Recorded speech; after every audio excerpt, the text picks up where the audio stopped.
Stop guessing on why SignalRGB isn't controlling your compatible motherboard. This is exactly how you fix the detection without failing once. Most other tutorials are confusing or tell you your hardware is broken.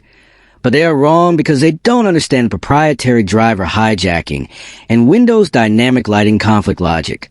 Before we dive into the fix, you need to understand that motherboard lighting controllers are often locked by background services from MSI, ASUS, or Gigabyte. And if you don't kill those bridges, SignalRGB will never be granted the administrative priority it needs to send data. Here at Rexus, we are the authority on forced RGB synchronization. We are going to do this hand in hand and step by step. So your motherboard glow is fully unlocked immediately.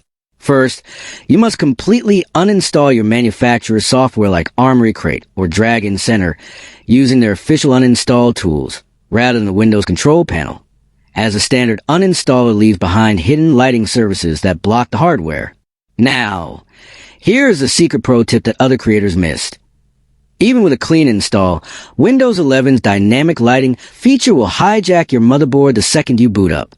You must go to Windows Settings and Personalization, then Dynamic Lighting and toggle Use Dynamic Lighting on my devices to OFF, or it will override SignalRGB every time.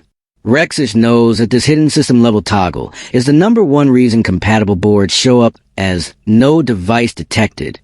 Once that is off, restart your PC, launch SignalRGB as an administrator, and go to Devices tab to find your board ready for customization. Comment down below if you want the solution for syncing your GPU lights next. The solution is using official manufacturer uninstallers and disabling Windows dynamic lighting.